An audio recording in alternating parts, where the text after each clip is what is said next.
When you look at the episode, the only reason Penny agreed to go on the date with the guy was because she saw he was in a wheelchair. Will you be my girl, Penny Proud? Me? But I felt sorry for him, Mom. If it wasn't for Tony, oh. What's up, guys? Welcome back to my channel. Thank you for tuning back in. I'm back with another Proud Family analysis, episode analysis. And to be more transparent, I had to do some research on this topic to talk about it more efficiently, because this is a topic that I'm not sure a lot of people know about. It's called ableism. And with ableism, there's different types, there's different forms, and it has to do with discrimination against disabled people. You know, another thing I noticed with these Proud Family videos, when I do videos about isms or phobias, a lot of people like to be like, y'all just making up words. That don't exist. What are y'all talking about? I don't believe in that. And I'm like, if you look up these terms, they've been around for decades in textbooks, in college essays, in articles. They've been around. It's just that some people, they act like that or they say things like that when these situations don't personally affect them. To be specific, in this episode, Penny and the other characters displayed benevolent ableism towards Johnny because they saw he was in a wheelchair. And to dig deep into what benevolent ableism is when people automatically feel sorry, or they feel pity, or they feel guilty for people that are handicapped. They automatically feel sorry for them, automatically feel like they have to help them, automatically feeling like you have to feel pity or feel sorry or feel guilt for someone because they're disabled. A part of this discussion is realizing that disabled people are still people and they want to be treated as such. Just because they have a disability, that doesn't mean they want to be treated unfairly, be treated with pity. They want to be treated equally, despite their disability. Now, this episode starts out with Penny and her friends walking down the street talking about Valentine's Day and different ways guys show them affection or attention. Real flowers or jewelry like my honey gave me. I saw the same watching a gumball machine. Sticky is the one to point out that somebody tagged Penny's whole name and face on a building. Hey, yo, Penny, check this out. Unless a boy writes your name all over the place. Whoever this is obviously has a crush on Penny, and this is their way of getting her attention. Spray painting her face, saying I love you, all these different things, because they're too scared to tell her to her face. With this, Penny and her friends get caught and they get in trouble with the vice principal, who suspends them. And Proud, you and your accomplices report to my office immediately! And to make a long story short, Penny and her friends keep discovering that somebody keeps tagging her face with little taglines all over the school, all over the neighborhood. So they're trying to figure out who is doing this. Look at Kiwi. And let's also highlight that this is one of the few times her friends really showed up for Penny. And even she had to acknowledge that. You're here, so you are my friend. Group hug. Come on, guys. They discover who's doing it, and it ends up being Johnny McBride, as he's called. And we see that he's in a wheelchair. The paint is still wet. Check this out. What? Bicycle tracks. Stop it! And to go back into this ableism discussion, the drill sergeant type vice principal, he doesn't punish Johnny in the same way he punished Penny and her friends when he thought that they did it. He only lets him apologize. That's all he had to do. And Lassie Iniga calls it out. That's not fair. How does he get off with an apology and we all get suspended? I'm sorry, Penny. Well, that's good enough for me! Be on your way to class, McBride! Because he was in a wheelchair, the vice principal wasn't as harsh. He felt like punishing him, suspending him would be too much, even though he was the one that did it. You didn't even know that Penny and her friends did it. You suspended them. You found out that this guy who's in a wheelchair is the one that was spray painting and vandalizing the school, and the only thing he had to do was apologize. You didn't want to hurt his feelings because he was in a wheelchair.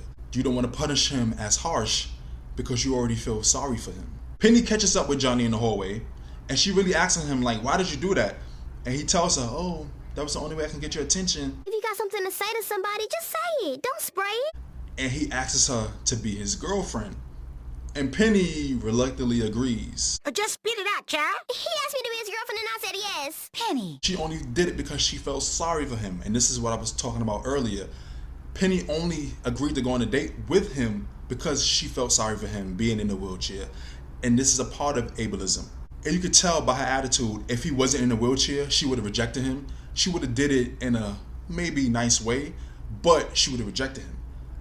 The fact that he was in a wheelchair was the only thing pushing her to reluctantly agree, because she didn't want to feel guilty for hurting the guy in the wheelchair's feelings. That goes with the discussion that disabled people want to be treated the same. They want to be treated fairly. Now, you think about it like this.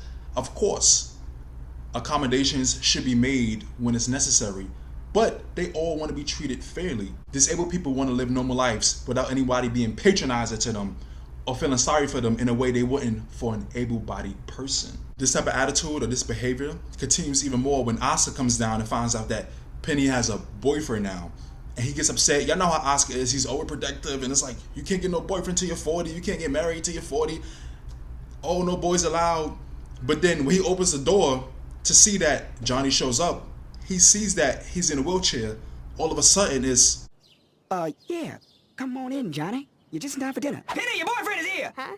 A few days go by, and we later learn that Penny and Johnny have been doing study dates every day.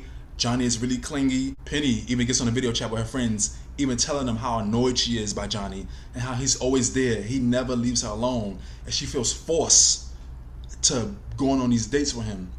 And they even ask her, why are you doing this if you don't have to? He's not my boyfriend. He's just someone I see every day. Why don't you tell him you don't like him? I can't. I don't want to break his heart. And this is where we see Johnny's true character. Despite his disability, we see that he takes advantage of people. He knows that he can guilt trip people into doing things he wants, get in his way, because they will feel sorry for him. What messages do you think the writers were trying to get across with Johnny taking advantage of people being ableist towards him? And I like how they had everyone going along with it until Sugar Mama had to call it out. Why are you catering to that boy? He's just using y'all. I don't like it. Then you could tell that Trudy and Oscar and Penny still felt like they had to cater to him because of his disability. Look, Johnny is special, Sugar Mama. Things really hit the fan when they all go on a skiing trip together, and Johnny's nasty attitude is on full display. I said push me. Whatever you say. Wait, I got you. Nobody asked you. I can help myself. Nasty and rude with Penny, telling her to push him. He's challenging Oscar, being rude, being condescending towards him. Listen, I can go down on my hands and beat you, Mr. Proud, okay? Oscar, let's go. Oh, well, what's wrong? You scared, old man? Oh, I got you, old man. Loser. It gets to the point where Penny has had enough, and she goes with Sugar Mama, just leaving Johnny to his own devices. Push me. What's wrong with you? Nobody's trying to compete. We're on vacation. Penny, pick me up. Oh, my God. Sugar Mama, please take me with you. Okay, hold on, babies.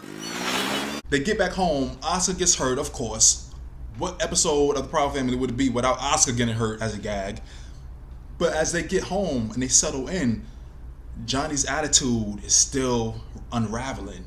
And when he makes a joke about Sugar Mama, Penny has had enough. That boy ruined my trip. Sugar Mama. No, I ain't scared to say it. I even had one of the snow rangers checking me out. Yeah, more like a snowman. Now, you done pissed me off. Oh, let me handle this, Sugar Mama. Johnny tries to manipulate Penny and gaslight her with the, it's my wheelchair, isn't it? And Penny says, No, your wheels aren't the reason I don't like you, but they are the reason I said I'd be your girlfriend. she rightfully so sends Johnny about his way, and her family is proud of her because she finally was able to get the courage to stand up to him without feeling sorry for him.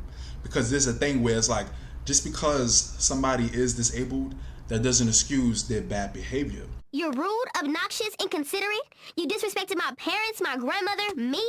You can tell somebody's a bad person, but your guilt for them, your pity for them will override their bad behavior. You're not treating them fair as you would an able-bodied person. Somebody that was able-bodied is nasty and rude to you, you're gonna act out. But because he's in a wheelchair, you just excusing his bad behavior, excusing his clingy behavior, excusing his rude behavior, solely based on the fact that he's in a wheelchair. Johnny being disabled was the only reason Penny felt like he needed his feelings spared in the first place. When certain people see somebody that's disabled, they automatically feel like they have to come to the rescue, automatically feel like they have to help them, even when the person is capable of doing their own thing. I don't need help. Or, you know, another thing with this situation with Penny and her family, they will tailor their feelings accommodate their true feelings just to not look bad or just to make the disabled person feel better because they already feel sorry for them. And sometimes that's not necessary. Sometimes. Always? Not always, no. Sometimes. That means sometimes. If you don't really like me, if you don't really want to help me, it is what it is. I'll make my way. Life will go on. You don't have to do this out of pity. That's a part of the ableism conversation. And when it comes to the ableism conversation, I even have a few personal things I can share with somebody I knew or a memory I have, something I experienced that goes a part of this conversation. And I want to hear your stories too. First one, I remember back in middle school, and this is 16 years ago. It's crazy how something can seem so insignificant, but you remember it years later. But anyway, it was this girl at my school that was like outgoing. She had that type of personality where a lot of people were drawn to her. She had a lot of friends. I guess you could say she was like popular in that aspect. And you could tell a lot of people just naturally drew to her because of her personality. And people was always wanting to be around her. We went on Christmas break one year, right? We came back and she had crutches and her leg was in a bandage. And she always had to use the crutches to get around everywhere. And all of a sudden, you can see people's attitude towards her change. As expected, we were like, what, 11, 12, 13 at the time? And every time she had to do something, somebody said, oh, you need me to do this? Oh, I can hold this for you. Oh, you need this? I can do this for you. Da da da. And you could tell she was getting flustered. She was getting an attitude. She was like, I got it, I got it, I got it. And it was one time, we had an elevator. And you could tell she had like this self-determination. We had an elevator in our school, but she always wanted to take the stairs. And I remember one time she was going down the stairs and somebody said, oh, you want me to help you? She said, I got it. Stop treating me like a baby. And everybody was like, okay. Whoa, Holiday, wait, hold on. So that's the type of thing where I'm like, people automatically victimize you, feel sorry for you. Like, oh, you need my help. She was so used to being independent and having people around her because of her personality. Now the only thing people wanted to do was help her because they saw her in crutches. They saw her with her leg bandaged up. And you could tell she felt like, oh, she felt miserable. She felt like, y'all don't gotta help me. I got it, I got it. She had that type of attitude. Something else I can add to this conversation is, right now in my building, there's an older blind man. He's been living here for years. And sometimes when you see him out in the street, he could be a bit snappy, he could be a bit rude. Most of the time, he might ask you, he can feel somebody around him to like help him cross the street. But sometimes you can tell people ask him for help or people treat him like he can't do anything by himself, and that's when he really snaps. That's when he really gets like an attitude towards people. I don't need help. I've taken the elevator with him many times, and he'll ask me, oh, what floor do you need to go to? And I'll tell him, and he'll press it, and he'll press his own floor. Like, that's his way of showing how capable he is of doing things on his own. Before somebody even gets a chance to ask him what floor he needs to go to, what button to press, he presses the button himself, and he'll even press the button you need to go to. He's learned to do many things by himself, like cross the street, or check the mailbox, or press the right elevator button to get where he needs to go. He even asks you what floor you need to go to, and he'll press the right one. He's capable of doing these things, but I can see that a lot of people will automatically feel like, oh, you need help? Oh, I got this. And he'll be like, no, I got it. But that's a part of ableism. Feeling sorry for a disabled person when you really don't have to.